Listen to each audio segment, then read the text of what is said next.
Puesto que la restauración reafirmó la verdad fundamental de que Dios sí obra en este mundo, podemos tener esperanza. Debemos tener esperanza, aún al afrontar las dificultades más insuperables.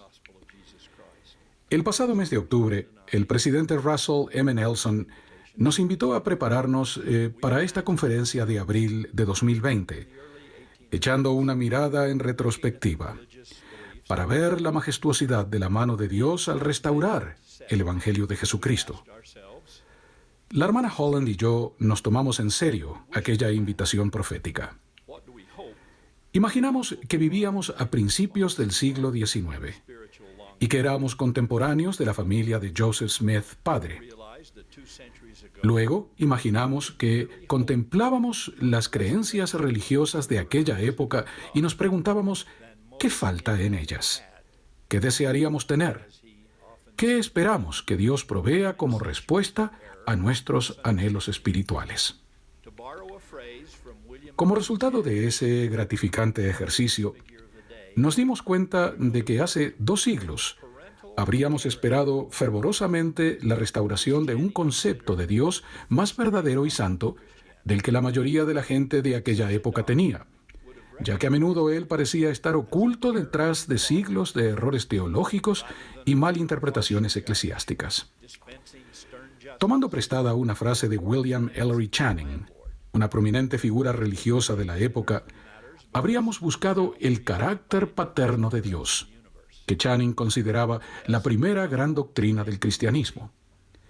Tal doctrina habría reconocido que Dios era un Padre celestial amoroso, en vez de un juez severo que impartía rigurosa justicia, o un propietario ausente que alguna vez se había dedicado a los asuntos terrenales, pero que ahora estaba ocupándose de otros asuntos en algún otro lugar del universo. Sí, nuestras esperanzas en 1820 habrían sido descubrir que Dios vive, que es amoroso y accesible, que habla y que guía tan abiertamente en el presente como lo hacía en el pasado. Un verdadero padre que lloraría ante la idea de perder siquiera a un hijo descarriado. Ciertamente no sería un autócrata frío y arbitrario que predestinó a unos pocos elegidos a la salvación y que luego relegó al resto de la familia humana a la condenación. No, él sería alguien cuyas acciones, cada una de ellas, según la declaración divina, serían para el beneficio del mundo, porque él ama al mundo y a cada uno de sus habitantes. Ese amor sería la razón principal por la que enviaría a Jesucristo, su Hijo unigénito, a la tierra. Con respecto a Jesús, si hubiéramos vivido en aquellos primeros años del siglo XIX, nos habríamos percatado con gran alarma de que las dudas sobre la realidad de la vida y la resurrección del Salvador comenzaban a arraigarse de forma significativa dentro del cristianismo. Por lo tanto, habríamos esperado que el mundo entero recibiera evidencia que confirmase el testimonio bíblico de que Jesús es el Cristo, el Hijo literal de Dios, el Alfa y la Omega, y el único Salvador que conocerá este mundo. Entre nuestras más fervientes esperanzas habría estado el que se manifestara otra evidencia en forma de escritura, algo que pudiese constituir otro testamento de Jesucristo, que ampliara y mejorase nuestro conocimiento sobre su milagroso nacimiento, su prodigioso ministerio, su sacrificio expiatorio y su gloriosa resurrección. Ciertamente, tal documento sería justicia enviada desde los cielos y la verdad que brota de la tierra.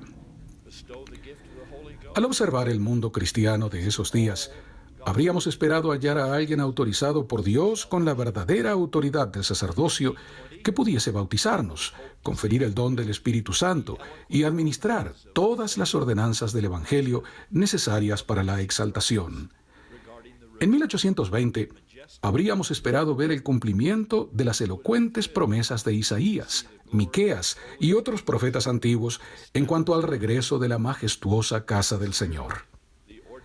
Nos habría emocionado ver la gloria de santos templos establecidos nuevamente, con el espíritu, las ordenanzas, el poder y la autoridad para enseñar verdades eternas, sanar heridas personales y unir a las familias para siempre.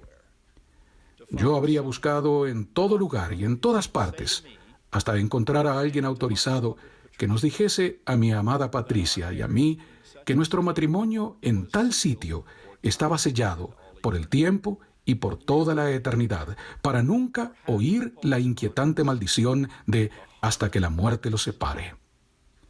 Sé que en la casa de nuestro Padre hay muchas moradas, pero en lo personal, si fuera tan afortunado como para heredar una de ellas, para mí no sería más que una choza derruida si Pat y nuestros hijos no estuviesen conmigo para compartir esa heredad. Y con respecto a nuestros antepasados, algunos de los cuales vivieron y murieron en la antigüedad sin siquiera oír el nombre de Jesucristo, habríamos esperado que se restaurara aquel tan justo y misericordioso concepto bíblico, la práctica de que los seres vivos ofrezcan ordenanzas salvadoras a favor de sus familiares ya fallecidos. No hay ninguna práctica que pueda imaginar que demuestre con más esplendor el interés de un Dios amoroso por cada uno de sus hijos terrenales, sin importar cuándo vivieron ni dónde murieron.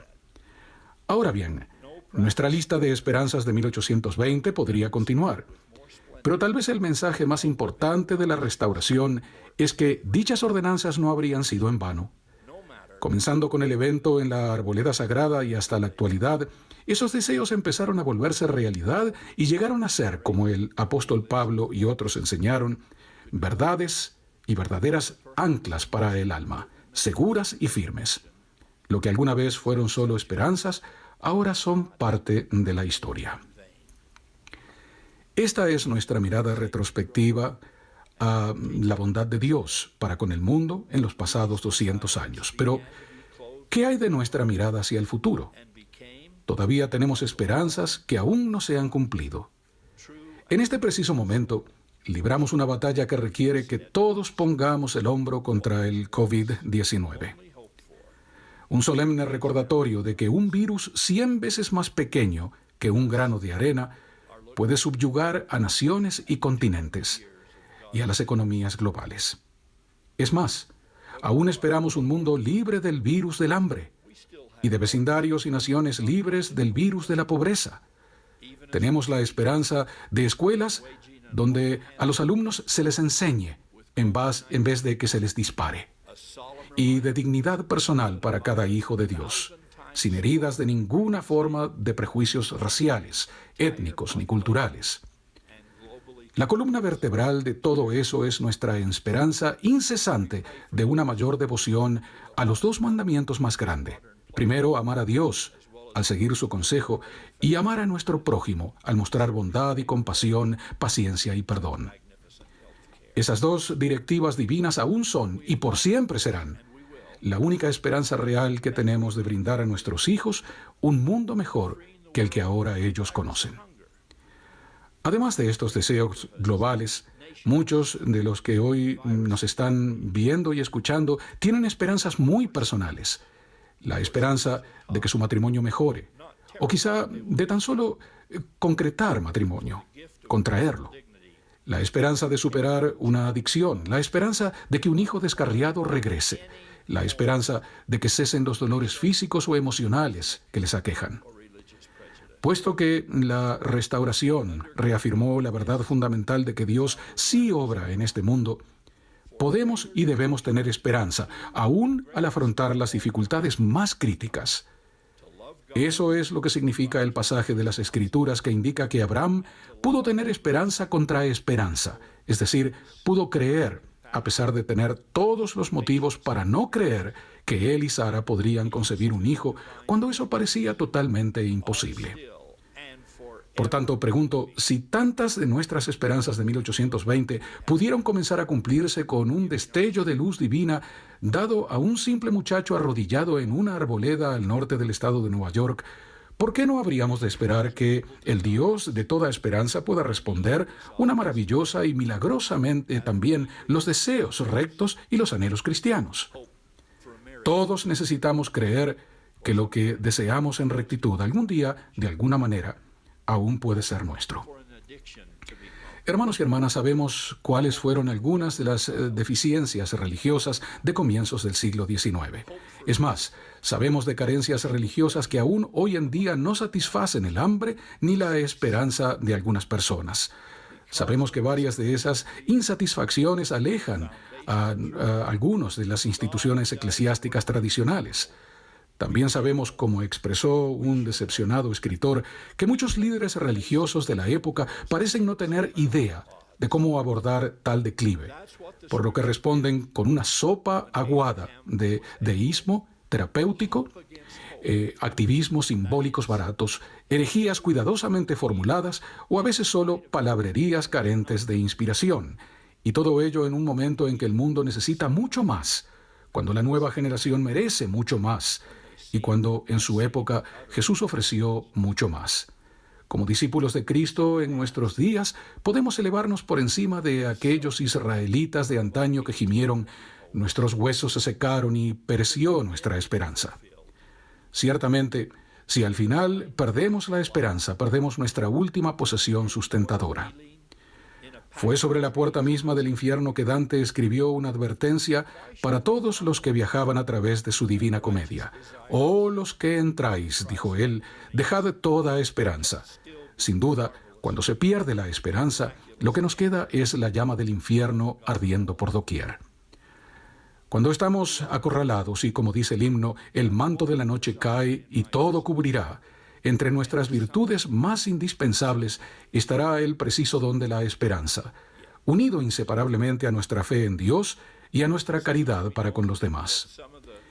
En este año del Bicentenario, cuando miremos atrás para ver todo lo que se nos ha dado y nos regocijemos por la cristalización de tantas esperanzas, me hago eco del sentir de una hermosa joven exmisionera que nos dijo en Johannesburgo hace unos meses: «No viajamos tan lejos para llegar solo hasta aquí».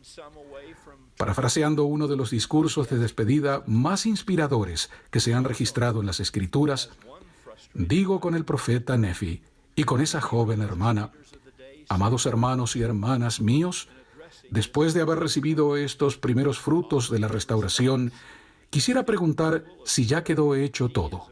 He aquí os digo que no. Debéis seguir adelante con firmeza en Cristo, teniendo un fulgor perfecto de esperanza y amor por Dios y por todos los hombres. Si lo hacéis, dice el Padre, tendréis la vida eterna». Doy gracias por todo lo que se nos ha dado en esta, la última y más grandiosa de todas las dispensaciones, la del Evangelio restaurado de Jesucristo. Los dones y las bendiciones que fluyen de dicho Evangelio significan todo para mí. Así que, en un esfuerzo por agradecer a mi Padre Celestial por ellos, tengo promesas que cumplir y mucho por hacer antes de dormir, y mucho por hacer antes de dormir. Ruego que sigamos adelante con amor en el corazón, andando en el fulgor de esperanza que ilumina la senda de la santa preparación en la que estamos desde hace ya 200 años.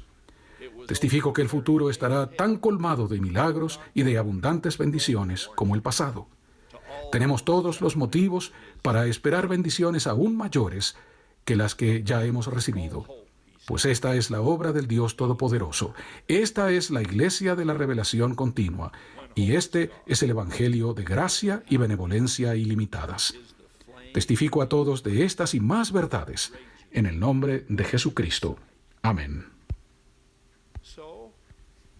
When our backs are to the wall, and as the hymn says, other helpers fail and comforts flee, among our most indispensable virtues will be this precious gift of hope, linked inextricably to our faith in God and our charity to others. In this bicentennial year, when we look back to see all we have been given and rejoice in the realization of so many hopes fulfilled, I echo the sentiment of a beautiful young returned sister missionary who said to us in Johannesburg just a few months ago, "We did not come this far to only come this far." Paraphrasing one of the most inspiring valedictories ever recorded in Scripture, I say with the prophet Nephi and that young sister, my beloved brethren and sisters, after ye have received these first fruits of the restoration, I would ask if all is done. Behold, I say unto you, nay. You must press forward with a steadfastness in Christ, having a perfect brightness of hope and a love of God and of all men. If you shall, saith the Father, you shall have eternal life. I give thanks, my brothers and sisters, for all we've been given in this last and greatest of all dispensations, the dispensation of the restored gospel of Jesus Christ. The gifts and the blessings that flow from that gospel mean everything to me, everything. And so, in an effort to thank my Father in heaven for them, I have promises to keep, and miles to go before I sleep, and miles to go before I sleep. May we press forward with love in our hearts, walking in the brightness of hope that lights the path of holy anticipation that we've been on now for 200 years. I testify that the future is going to be as miracle-filled and bountifully blessed as the past has been. We have every reason to hope for blessings even greater than those we've already received, because this is the work of Almighty God. This is the church of continuing revelation. This is the gospel of Christ's unlimited grace and benevolence. I bear witness to all of these truths and so much more in the name of Jesus Christ. Amen.